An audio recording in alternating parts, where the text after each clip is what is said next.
Bab 654. Aku sarankan kamu bersikap baik. 1 miliar kristal dewa. Ketua Sekte Awan Dewa menatap Mileye dengan dingin. Membiarkan kalian pergi bukan berarti Sekte Awan Dewa takut padamu. Mengerti? Mileye memandang Ketua Sekte Awan Dewa. Mau kasih uangnya atau tidak? Muka Ketua Sekte Awan Dewa tanpa ekspresi. Tidak akan kuberikan. Apa yang bisa kamu lakukan? Mileye menyeringai. Dia akan menyerang. Pada saat ini, Sabta tiba-tiba menghilang. Mung. Suara pedang tiba-tiba bergema di lapangan. Melihat serangan tiba-tiba Sabta, wajah Ketua Sekte Awan Dewa berubah. Dia bergegas ke depan, dan sebuah kekuatan yang dahsyat menyapu lewat. Pada saat ini, pedang Sabta sudah tiba. Boom! Ketua Sekte Awan Dewa langsung mundur 1000 kaki. Dan pada saat yang sama, salah satu lengannya sudah menghilang. Melihat adegan ini, semua orang di lapangan benar-benar terpana. Ketua Sekte Awan Dewa itu juga tidak percaya. Kamu, alam dewa pedang ekstra. Sabta memandang Ketua Sekte Awan Dewa. 2 miliar kristal dewa. Tidak bisa kurang sedikit pun. 2 miliar. Mileye. Wajah Ketua Sekte Awan Dewa sangat jelek. Dia menatap Sabta. Besar sekali permintaanmu. 2 miliar. Sekarang seluruh Sekte Awan Dewa pun tidak punya kristal dewa sebanyak itu. Tepat saat Ketua Sekte Awan Dewa selesai bicara, Sabta tiba-tiba menghilang lagi. Ses. Seberkas cahaya pedang melintas di lapangan. Wajah Ketua Sekte Awan Dewa berubah drastis. Dia tidak berani menerima pedang itu. Tapi kecepatan pedang ini terlalu cepat. Dia tidak bisa menghindar sama sekali. Mau tidak mau harus diterima. Dan kali ini, lengannya yang lain menghilang. Sabta memandang Ketua Sekte Awan Dewa. 3 miliar kristal dewa. Tidak bisa kurang sedikit pun. Ketua Sekte Awan Dewa menggeram. Keterlaluan. Begitu selesai bicara, dia menoleh tajam dan melihat ke kanan. Panggil leluhur. Panggil leluhur. Begitu selesai bicara, di belakang aula Sekte Awan Dewa, seberkas cahaya putih naik ke langit. Dan dalam cahaya putih itu, sesosok tubuh mengembun. Segera, orang tua berambut putih muncul dari balik cahaya putih. Orang tua berambut putih melirik ke sekeliling di bawah. Dan akhirnya, matanya tertuju pada Mileye dan Sabta yang tidak jauh. Melihat Sabta dan Mileye, orang tua berambut putih sedikit mengernyit. Dia hendak berbicara. Pada saat ini, Sabta tiba-tiba berkata, 4 miliar kristal dewa. Tidak bisa kurang. Mileye. Tidak jauh dari situ. Wajah-wajah Ketua Sekte Awan Dewa dan yang lain menjadi pucat. Di langit, orang tua berambut putih menatap Sabta. Dan tak lama kemudian, dia berkata dengan suara pelan, "Jenius luar biasa." Begitu selesai bicara, dia maju selangkah. Sebuah tekanan yang kuat meluncur langsung ke arah Sabta. Wajah Sabta tanpa ekspresi. Telapak tangannya terbentang. Dan pedang di pinggangnya tiba-tiba jatuh ke telapak tangannya. Pada saat berikutnya, dia menebas ke depan. Ses. Seberkas energi pedang menerobos udara. Energi pedang itu membelah angkasa dan seketika menghancurkan tekanan kuat orang tua berambut putih. Orang tua berambut putih itu meninju ke depan. Tinju ini secara paksa menghentikan energi pedang Sabta. Tapi sesaat kemudian, Sabta sudah muncul di depan orang tua berambut putih.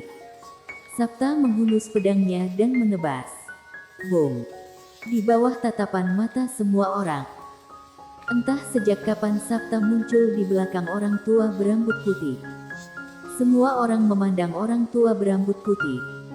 Orang tua itu berkata dengan suara pelan, "Aku tidak pernah menyangka akan ada orang yang begitu mengerikan di dunia ini." Begitu selesai bicara, dia sudah hilang. Melihat adegan ini, semua master sekte awan dewa di bawah menjadi pucat seketika. Di udara, Sabta memandang ketua sekte awan dewa.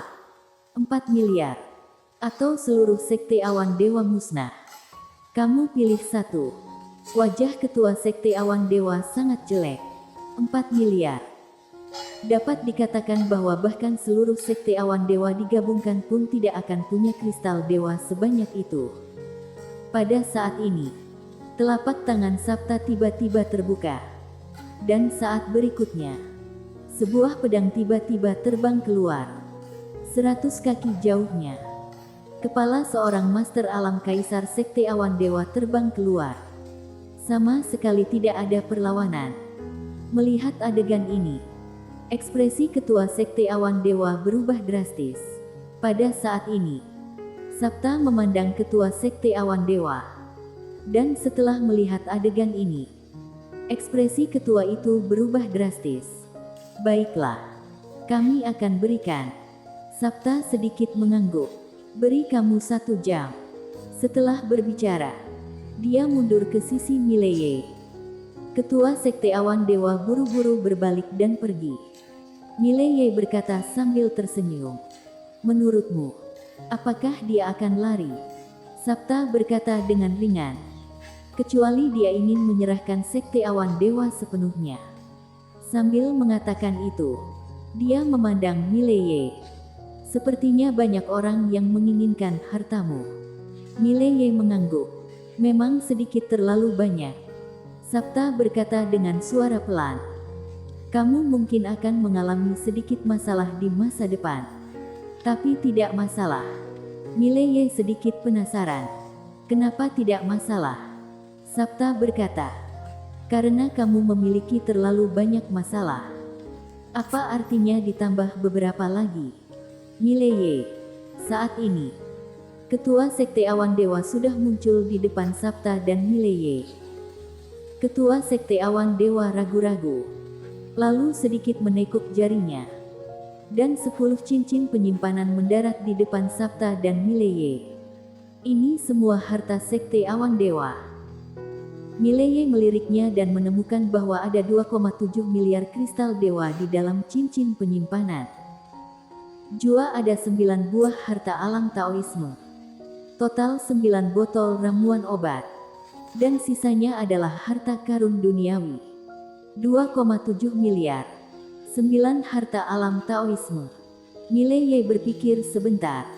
Lalu mengeluarkan 5 cincin penyimpanan ke Sabta. Tapi Sabta menggelengkan kepalanya. Aku tidak suka barang seperti ini. Kamu simpan saja. Barang seperti ini. Mileye terdiam. Melihat Sabta bersikeras. Dia tidak mengatakan apa-apa. Lalu menyimpan cincin penyimpanan itu. Memang menyenangkan punya teman kaya seperti ini.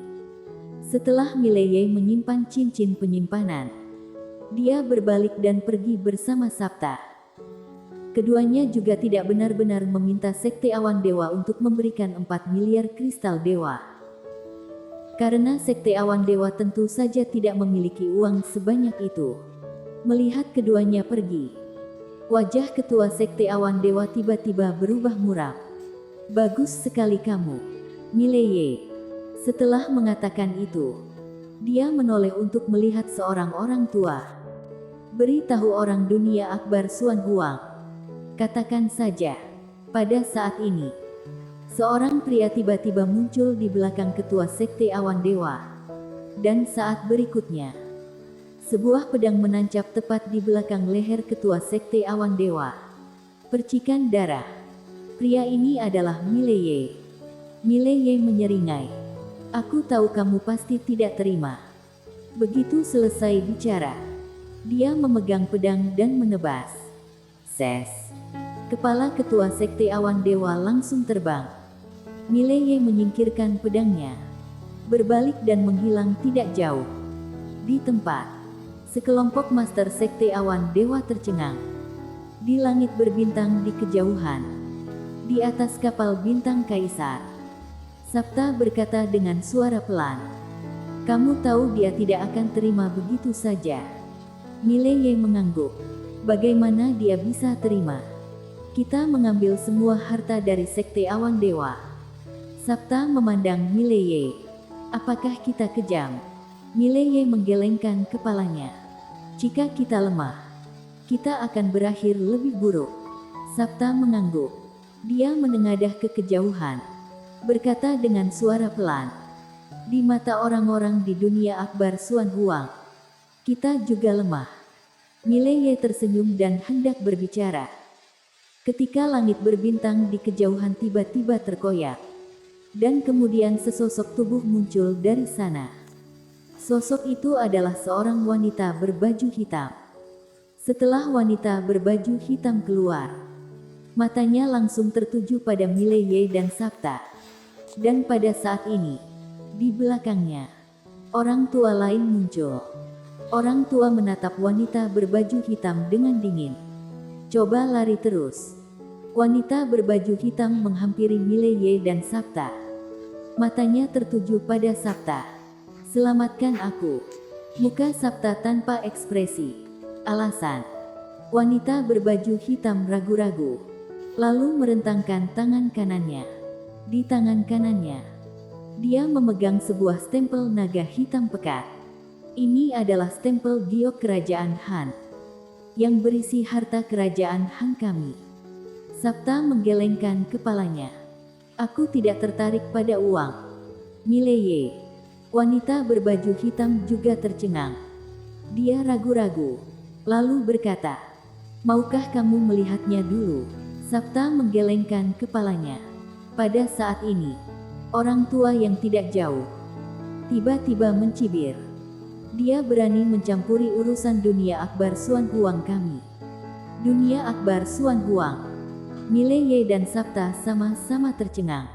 Pada saat ini, Mileye tiba-tiba mengambil stempel giok di tangan wanita berbaju hitam.